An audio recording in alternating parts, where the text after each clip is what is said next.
I hope you can see me in this, and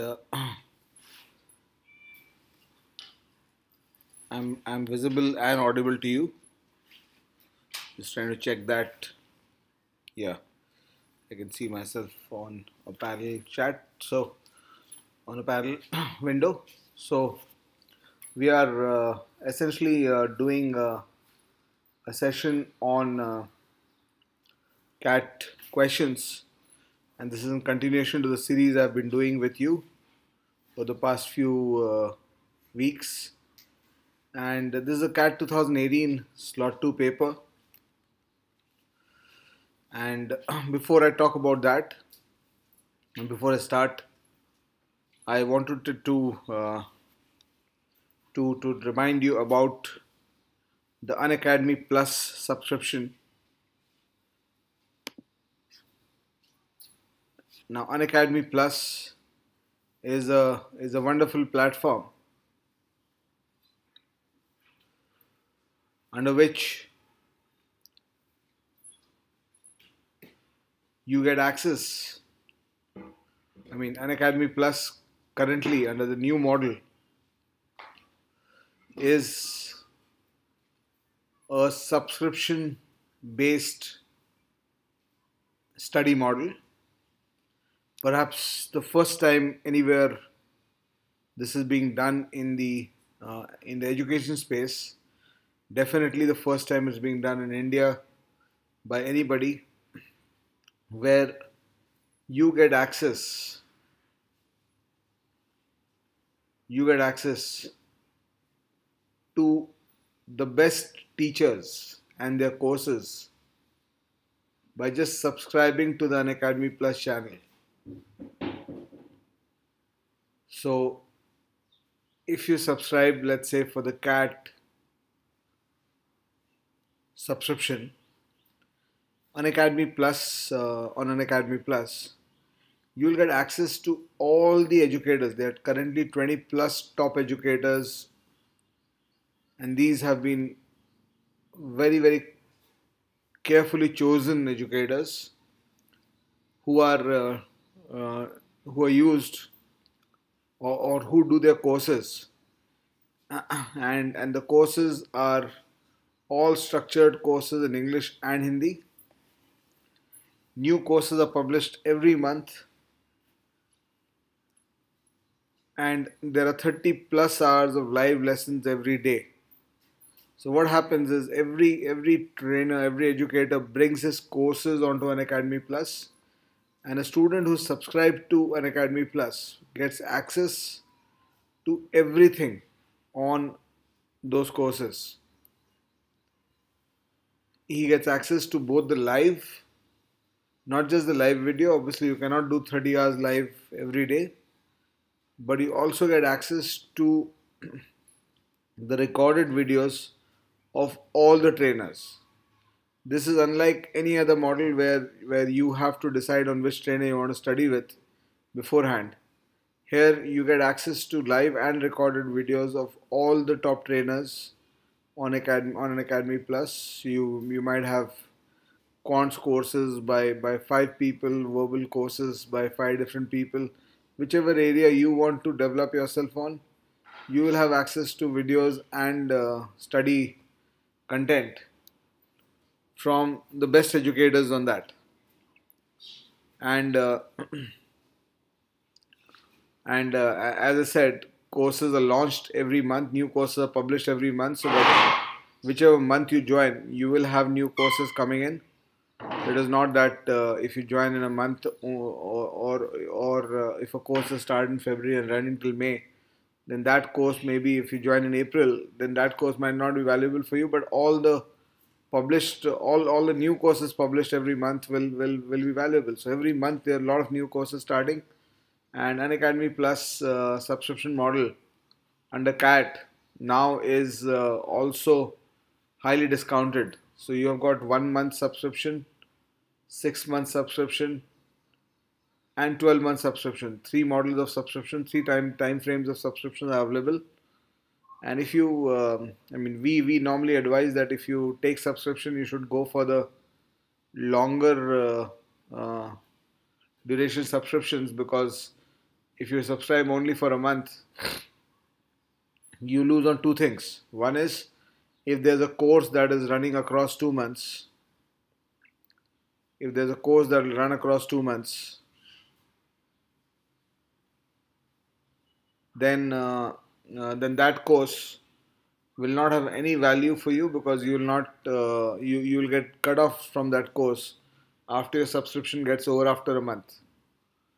And uh, so taking a longer term subscription, either 6 or 12 months, make sure that you have enough courses and you don't miss out on any courses, or you're not cut off from any courses during your prep cycle. And the second advantage of longer duration subscription is that you will get access to, you'll get access to a very substantial discount. So almost 50% of the price pay you'll get monthly price of the original monthly price if you take it month by month, versus you take a 12-month subscription straight away. You'll get the course, or you'll get the subscription at 50% discount on the original price, right? So the 1 year subscription currently for CAT is at an all-time low of 18,000 rupees. And typically, since you'll be preparing yourself over a year's schedule for this exam, and your preparation will span quants, data interpretation, logical reasoning, verbal ability, and reading comprehension, as well as GDPI. So taking the 12-month subscription makes the maximum sense. So the price has been slashed from over 30,000 to as low as 18,000, which is the lowest price you can ever hope to get this kind of a facility on.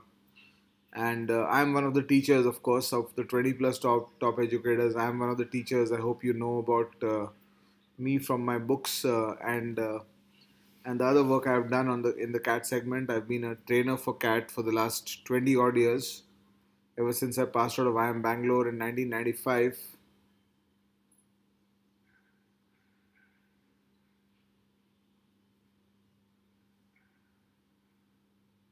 I've been training people for the CAT exam, and I wrote my first book, the Quantitative Aptitude for CAT book, which I'm quite sure you must have heard of. The QA for CAT book, the first book I wrote was in 2003, and for the last 15, 16 years now, my books have been the most popular bestsellers in their respective categories. So I'm one of the teachers who teaches live on Academy Plus. If you join in, you can actually do my courses there. And uh, of course, one more important thing is that every fourth session is a doubt clearing session in the Unacademy Plus courses. Every fourth session is a doubt clearing session. So there's no chance of your doubts not getting cleared when you take up this. And please use my referral code. As I told you, the discounted offer is already there on the site. And on top of that, if you use this referral code, you will get a further 10% discount. Normally, referral codes or any codes that you get discounts only on the original price. But here you've got a uh, using uh, uh, using this referral code Arun Sharma, which is my referral code, you'll get a 10% discount on the listed price, on the discounted price. So there's a double benefit for you to actually do this. Right. So coming to the content for the day, we are talking about CAT 2018 slot 2, and the quantitative aptitude we are looking at in that. Uh, by the way, these are some of the educators who are there on Academy Plus. Myself, Bharat Gupta, Himanshu Das, Riya Agarwal, Manoj Mahajan. You can check out all the profiles. You also have Meenakshi Upadhyay, who's my co-author in Verbal Ability, and you also have Patrick D'Souza, and who's a 100 percentiler 4 times consecutive, teaching you on an Academy Plus. So the question that arises is why am I doing this CAT 2018? So I always tell students that when you're preparing for CAT, you need to understand that 90% of your learning,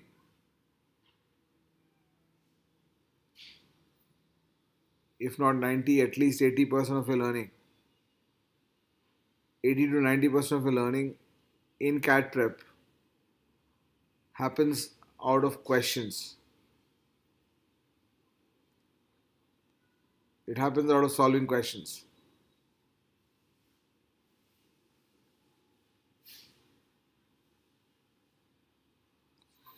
I call it QBL, question based learning, is the most important component of CAT prep.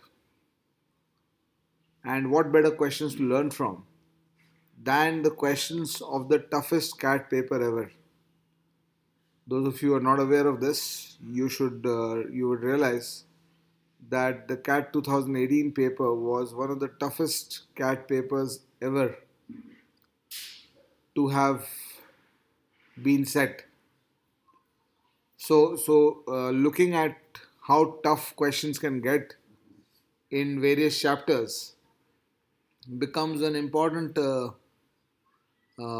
strategic initiative, because then what happens is whenever you're studying a chapter from its basics, you have a reference point of what the CAT has asked you.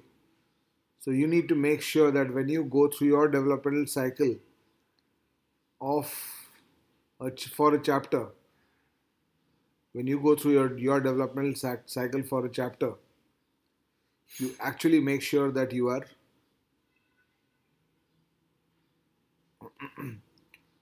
crossing that level. And unless you've seen that level, you cannot plan to cross that level, right? So that's what is the relevance of doing the CAT 18 paper. And without any further ado, let me now try to take you through some of the questions. So we have already done a lot of these questions on this PPD. So I think question 23 is what we'll start off from in today's lesson. Because 1 to 22, please look through my other videos prior to this. And as usual, I'll first want you to try to solve this before you look at my solution of this.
Right, so I hope you've been able to solve this question.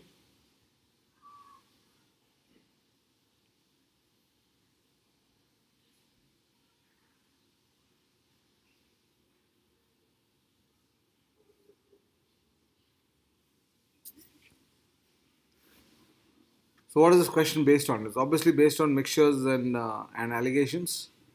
And when you do this question, the first thing you should understand about this question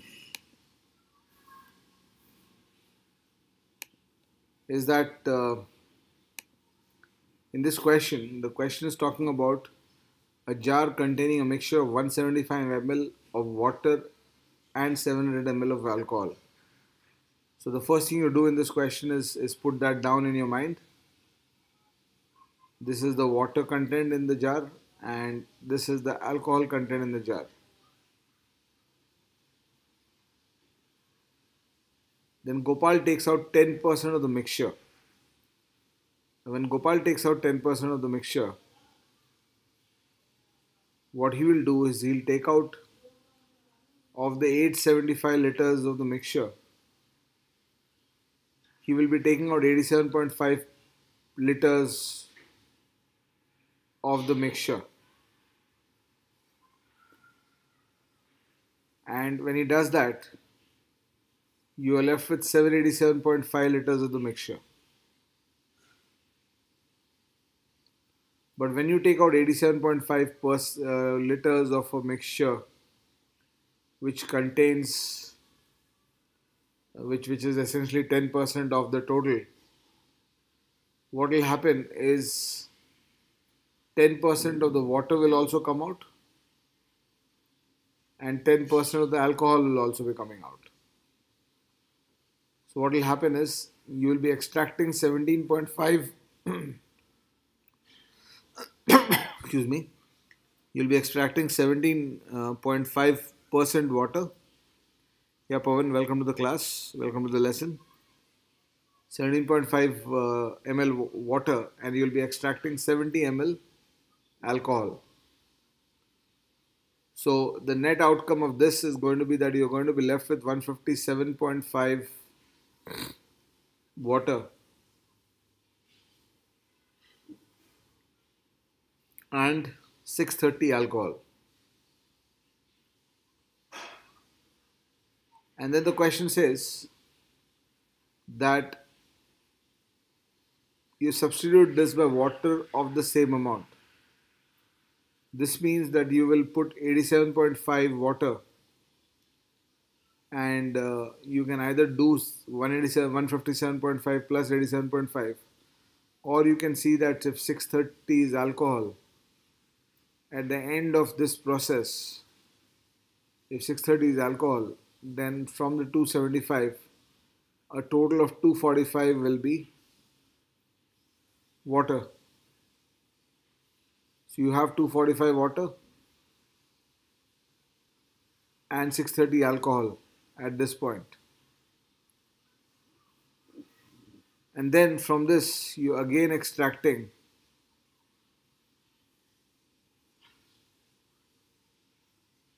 the process is repeated once again. So when you repeat the process once again, what's going to happen is now when you again take 10% out, you're again going to be extracting 87.5 liters because the total content is still 875 because whatever you took out, you replaced with 87.5 water. Whatever you have taken out, you have replaced with 87.5 water anyway. So once you take out 10% again, what's going to happen is 24.5 is going to be the water component taken out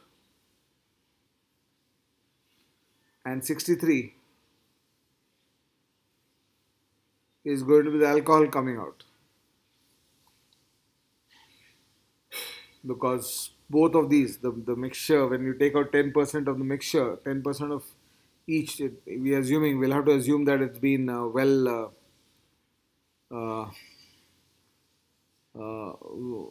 structured, well organized in terms of its mixing. It's been well mixed. So 24.5 water comes out, 63 alcohol comes out, which means that you are then left with 220.5.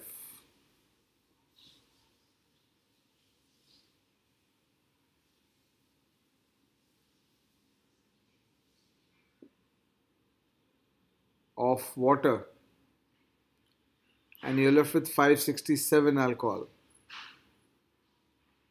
And because the total is 875, when you complete the iteration, you're going to have 567 alcohol and 308 water.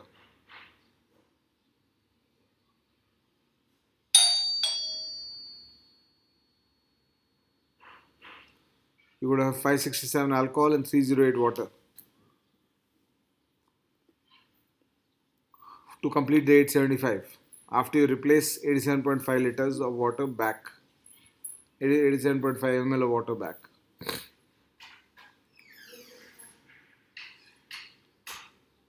So the question being asked is essentially, what percentage of the mixture is water?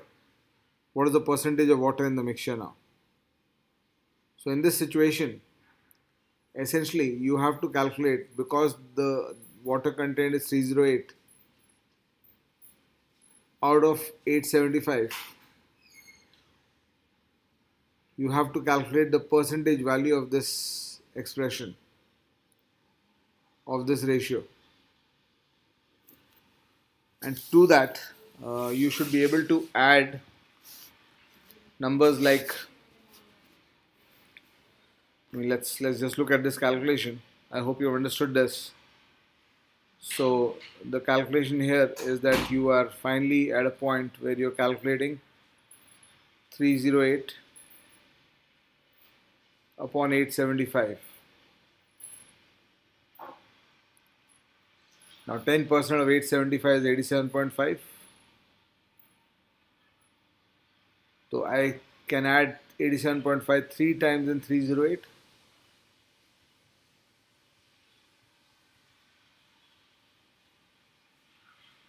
And that will mean a total of 262.5. And that means 262.5 is 30% of 875.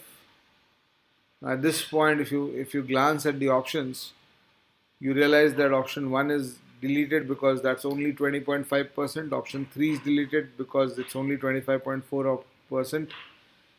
And we already crossed 30 plus. There's still some way to go to 308. If I want to reach 308, there's still some way to go to get to that point.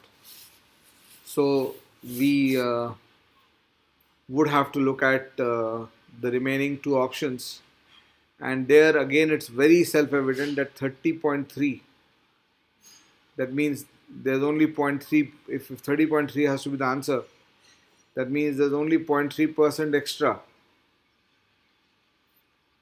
on 262.5, which is definitely not the case, because you can clearly see that what we have more is 45.5. And if I try to think of dividing it by 8.75, because 8.75 is 1% of 875, it's 1% of 875. I see that this is at least 5%.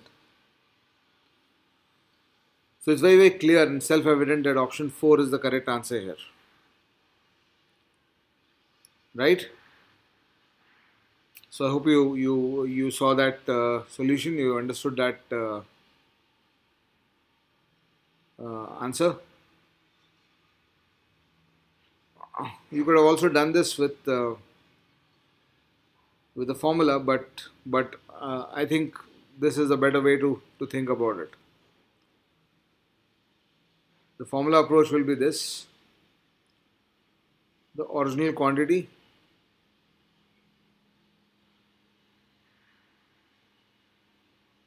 into 1 minus 1 by 10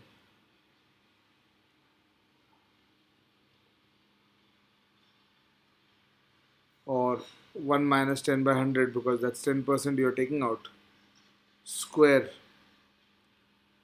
is equal to the final quantity of both the mixtures of the alcohol. So if I put the starting quantity at 700, you need to understand, if you're doing this to formula, you need to understand that this part is nothing but a multiplication by 0.9. And since it's squared, you're multiplying by 0.9 two times. And multiplying a number by 0.9 means the same as reducing the number by 10%.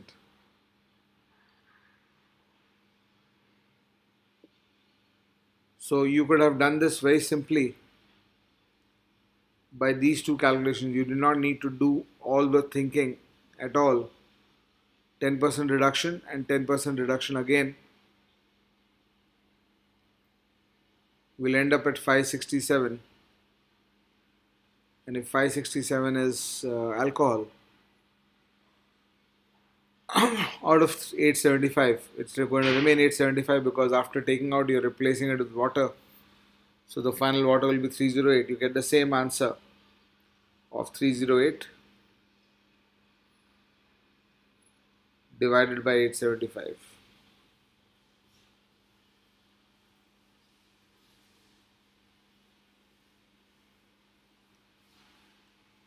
So this process will be much better than the process where we traced everything.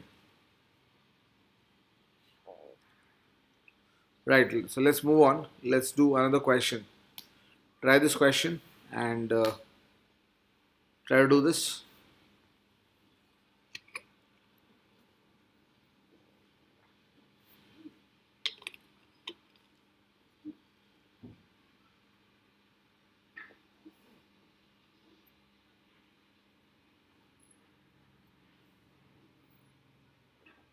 It's a very nice question. A lot of people got stuck badly in this question. They thought that there's an error in this question, but actually a brilliant question if you face it. Once you realize what the whole question is built on and how it misleads you into the wrong direction. Try this first. I'll give you a couple of minutes for it.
Right, so are you able to do this?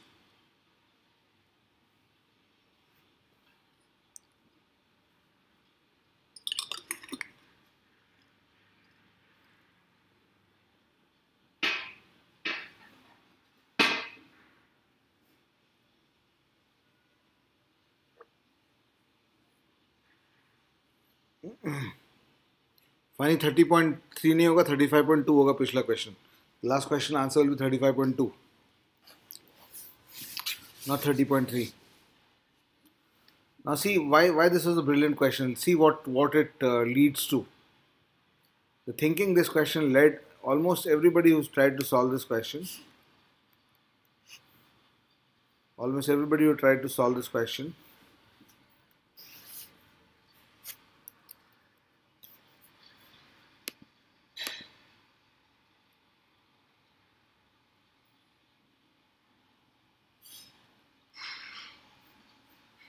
pen was not playing up, so I needed to restart this slideshow. So the thinking that this question led us to When people read this, the sum of squares of two numbers is 97. When they read that, the first thing people did in this question is that the squares of numbers whose squares are below 97, the perfect squares below 97 are these.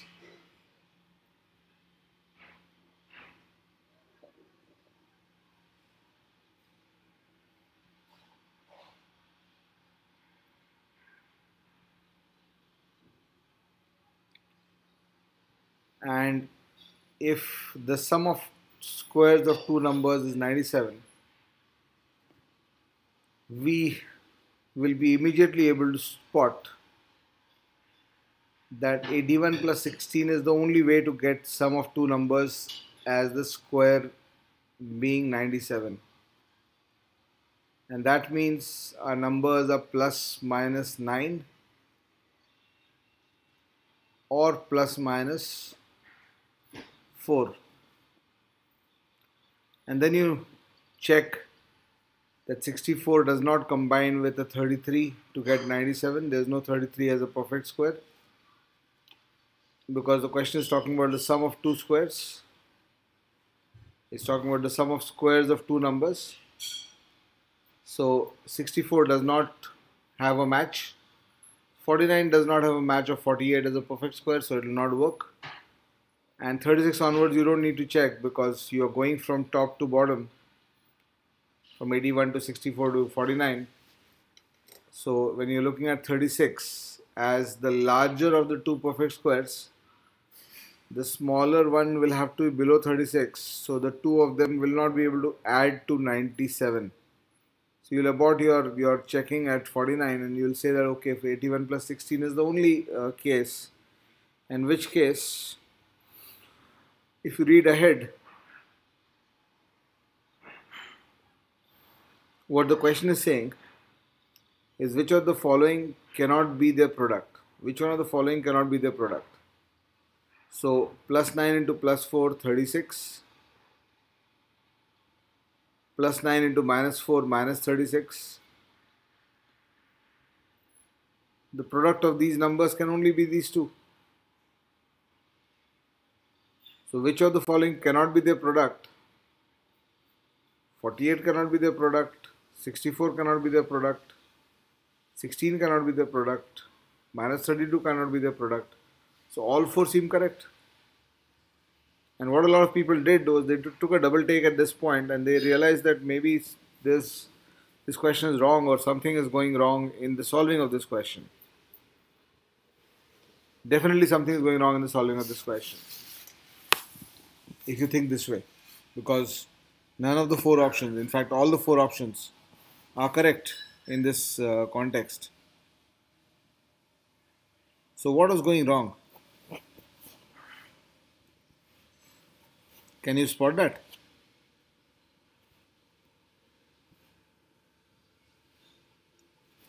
Can you spot that in this? What is going wrong? Let me assure you, the question was not wrong. It's a brilliant question. It's an amazing question.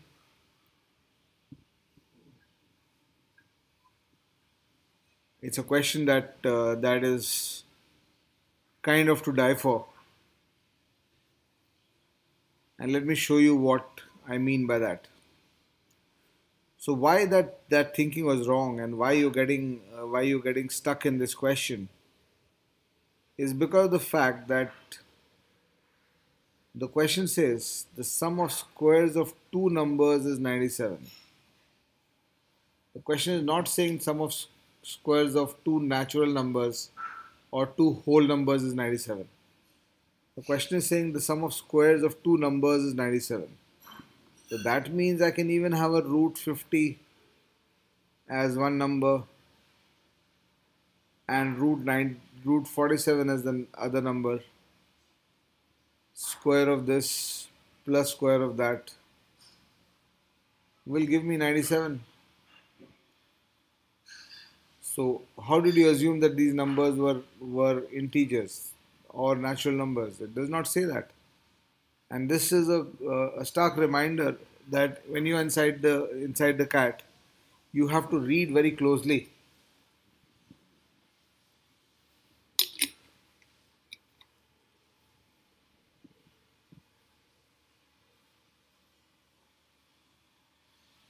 Because for most people inside the exam, what happened with this thinking was they started checking and rechecking 81 and 16 and finding that there's no other value. So the question is not based on that logic at all. It's not based on the logic uh, of perfect squares. So what logic is this based on? Let's see. What logic is this based on? Let's see. There's a logic in number systems which talks about that if the sum of two numbers is, let's say, 10, then the product of the numbers a into b, let's assume that the numbers are integers in this case, then the product of the numbers can vary from 5 into 5, 6 into 4,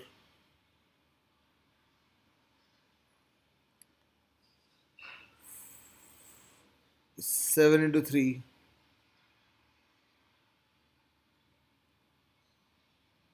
8 into 2, 9 into 1, or if the numbers are whole, then even 10 into 0.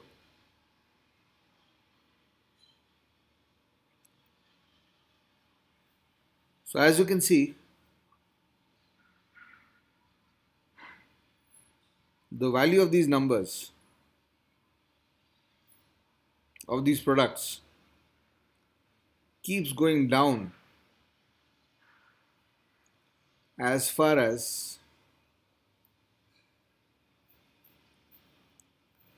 you keep the numbers, as far as you keep taking the numbers away from each other. And the value keeps going up as far as you bring the numbers closer. So the general logic in terms of product of two numbers is that if their sum is fixed, suppose I have a sum of x plus y which is fixed at 24. What you should realize in this case is that the product x into y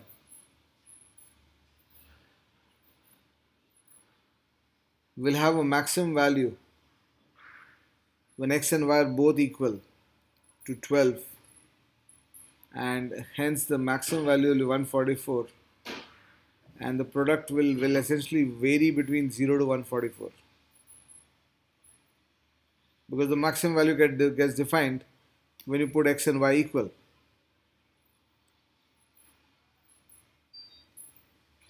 Instead of that, suppose you had x plus y equals 23, and let's say the whole number constraint is not there, then the maximum product of x into y will happen when you take both of them as 11.5. That means to maximize the product, the logic is this: to maximize the product, you will equate the two numbers. To minimize the product, you keep the two numbers as far apart from each other as possible. So the moment you start taking 11.5 into 11.5 as 12 into 11 or 13 into 10,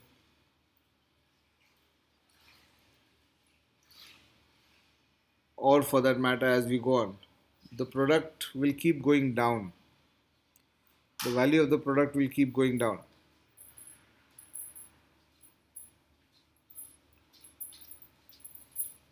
Right? Now why am I talking about this logic here in this question? Why am I talking about this logic here in this question? Here the question is not talking about product, it's talking about sum of squares.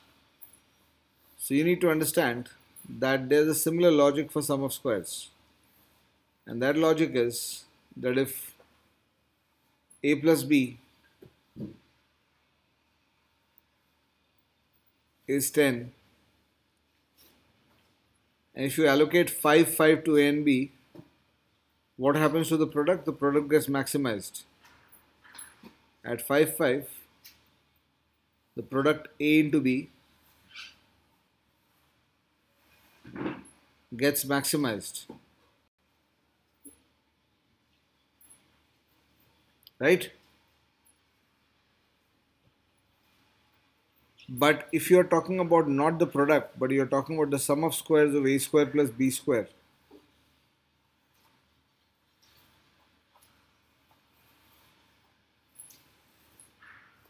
then 5 square plus 5 square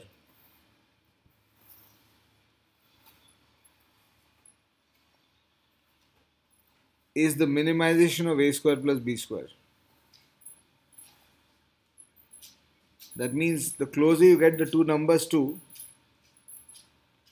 the closer you get the two numbers towards each other, the higher their product and the lower their sum of squares.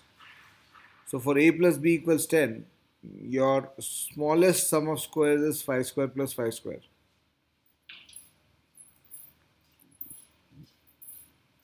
Right? And if you go to 6 and 4, if you allocate 6 and 4 to a and b, you would see that the sum of squares will keep going up. In this case it was 50. In this case it was 52. And the extreme case, the highest sum of squares will happen as 10 square plus 0 square, when you allocate 10 plus 0 to the two numbers a and b. So the highest sum of squares will be 100 in this case, if x and y are whole. Of course, if you're going to negative also, then you can get any value, because you can easily place let's say a as minus 30. All you need to do is b should be 10 more than on the positive side than a is on the negative side. So b will be 40, and once you use minus 30 and 40, you'll get the sum of squares as 2500, 900 plus 1600. So on the negative side, of course, there's no maximum, but in the positive side, and towards 0, if you talk about the range of a square plus b square, if a plus b is 10, then the range will be between 50 with 5 square plus 5 square and 100 with 10 square plus 0 square. Your range will always be between those two numbers. So you will have to use this logic and work in a reverse fashion for this question. What do I mean by reverse fashion? Let's see. The question is talking about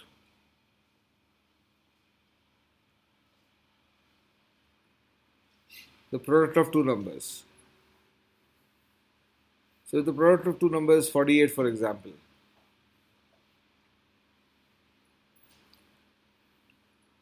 then each number will be root 48. If you take the numbers as equal,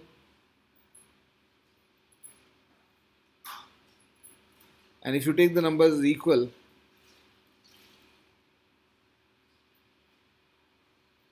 the product of two numbers is 48. If you take those numbers AB to be equal, then in that case a square plus b square gets minimized.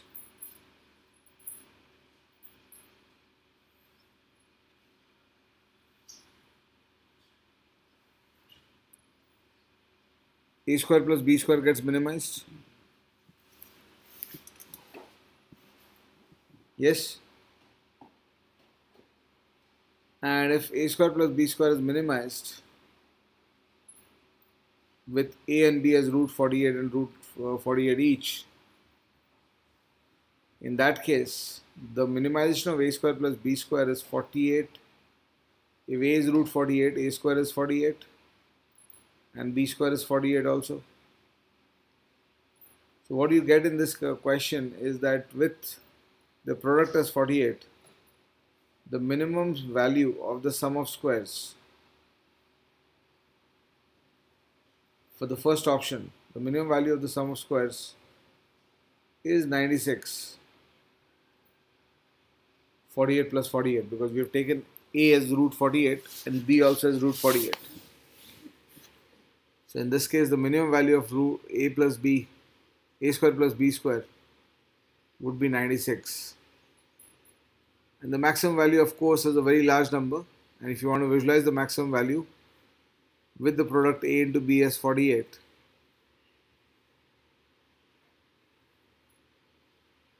if you want to maximize the value of a square plus b square, then 48 into 1 equals 48.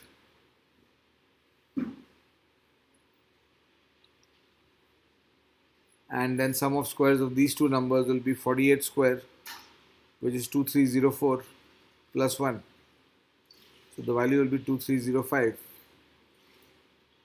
So the range of the first option is 96 to 2305.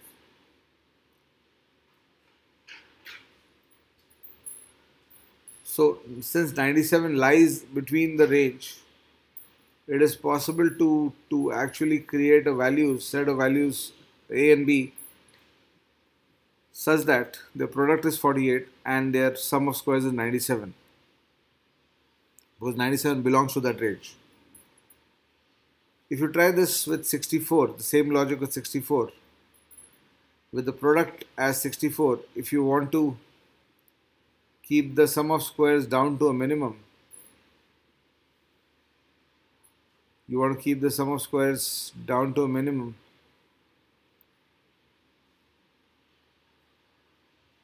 will take the numbers as 8 and 8.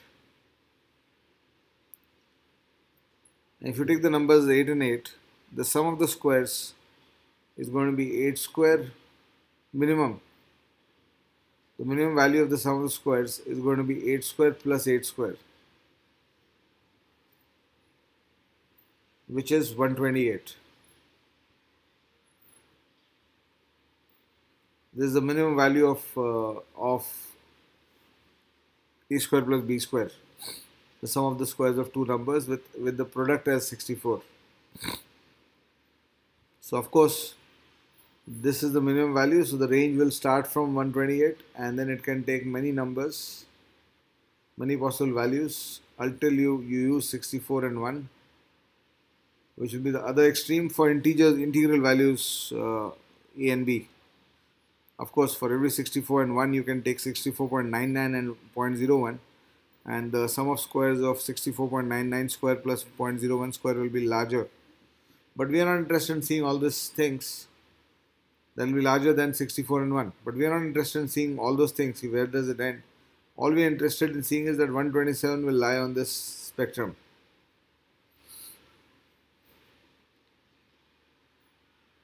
Right? Sorry, all we are interested in seeing is that 97 will not lie on this spectrum. Because 97, the minimum value of the sum of squares in this case is 128.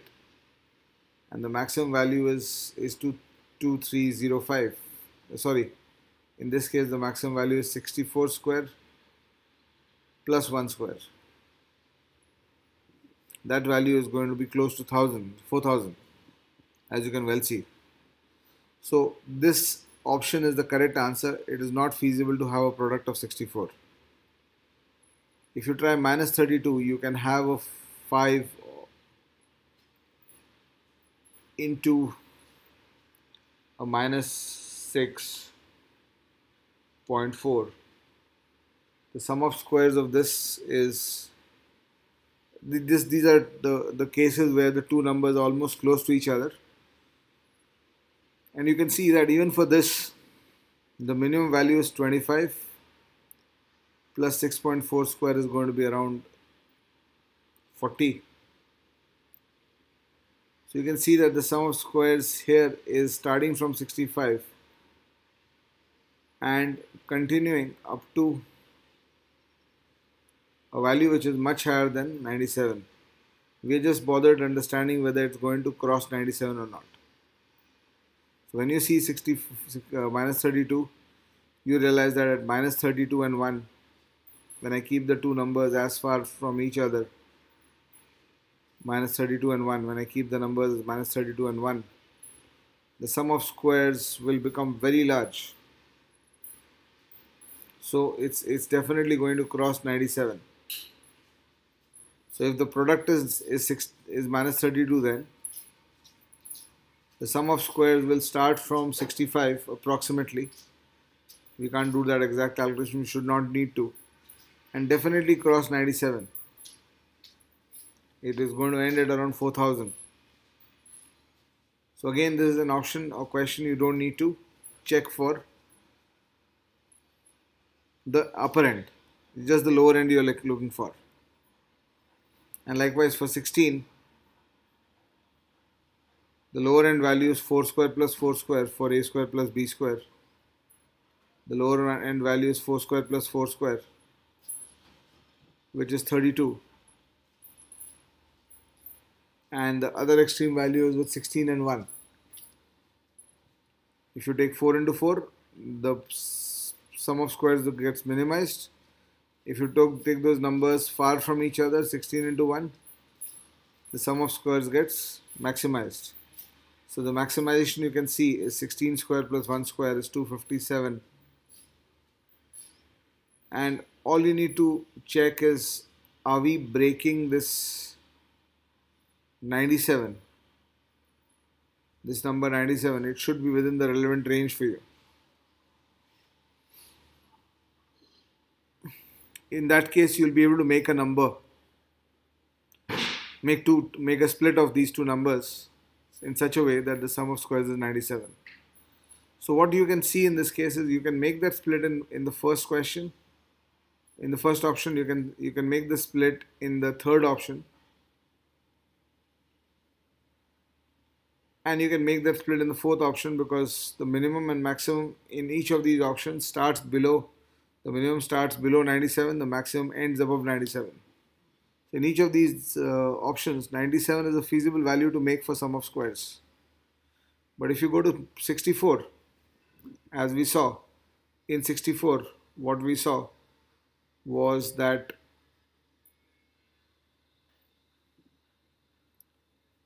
the minimum value of sum of squares is 128 and the maximum is quite high, and 97 does not lie in that list.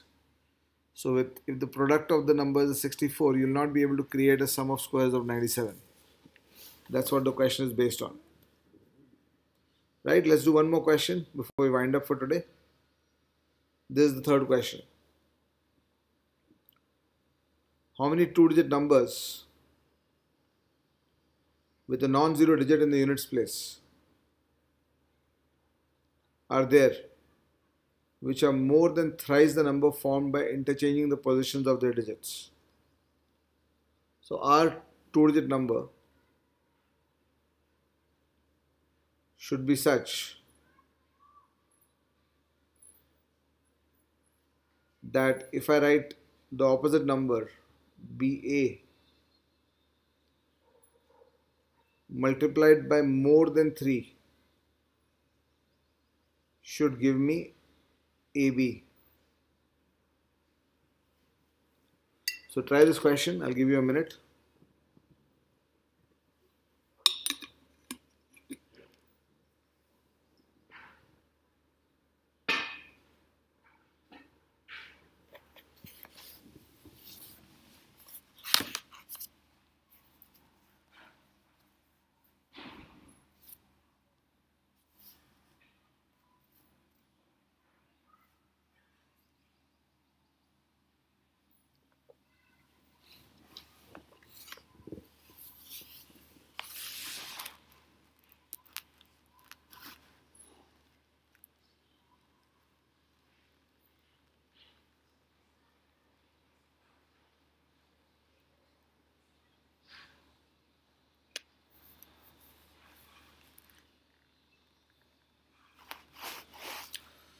So in this question, as I said, the key is that I'm looking for numbers whom if you reverse, the reverse number into 3 plus should be give me the original number.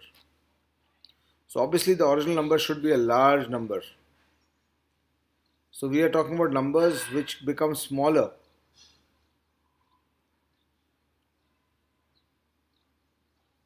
when they when the digits are interchanged. So we'll start looking at this, and the number is has a non-zero digit in the units place. So we'll start looking at this question from the 90s. The best way to do this is trial and error. So 91 to 19. 19 is definitely more than, the ratio is definitely more than 3. 19 you'll definitely need to multiply by 3 plus to get to 91. So what, understand the language. The number you get here after interchanging, that should require a 3 plus multiplier to get back to that number. 19 to 91 requires a 4 plus multiplier. So definitely this is a value that will work. 92 to 29. Again, the ratio is more than 3. You can just look at a ratio greater than 3. So this is also counted. So if I keep a list of the counts, 91 was counted, 92 is counted. So two numbers are counted. 93 on reversal gives 39. And 39 requires a multiplier of only 2 point something to get to 93. Because the ratio of 93 by 39 is 2 point something. So this will not be counted. So in the 90s, you got two numbers, 91 and 92. So once you get the logic of this, you will quickly check the other cases. In the 80s, 81 becomes 18. The ratio is definitely greater than 3. So we'll count 81. 82 becomes 28. The ratio is not more than 3. So in the 80s, we'll only count 81, one number. In the 70s, 71 becomes 17 is the only pair, because 72 becoming 27 does not give me a reverse angle movement of into 3. So 91, 92, 81, 71. In the 60s, you'll be able to spot 61 becoming 16, and that ratio is more than 3. So we are talking about 5 numbers now. In the 50s, we have 51 converting to 15. Just to confirm, 52 converting to 25 does not count, because the multiplier to go back from the derived number to the original number is just 2 point something. So you don't use that. So 51 is the only number in the 50s. So we now have 6 numbers. And if you look in the 40s, the largest number, or the number you look at, is 14 becoming 41. Sorry, 41 becomes 14. And this ratio is below 3. Which means if I want to make 14 back to 41, I'll have to multiply by a number that is 2 point something. So 41 is not counted, and hence the answer to this question is going to be, there are 6 such numbers. Right then, so I hope you enjoyed the session. I'll wind up. Just a reminder, please do check out Unacademy Plus, and if you decide to join there, you can please use my promo code Arun Sharma to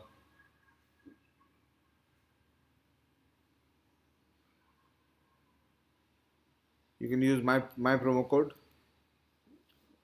to register to get a 10% discount on your fees. The promo code is Arun Sharma. Please talk to your friends also about it, and you can tell them about the great courses happening on Unacademy Plus, whether it's UPSC, CAT, CSAT, you name the exam, there is a subscription model available to it. Thanks a lot. So we'll wind up now. Thank you so much. Bye bye.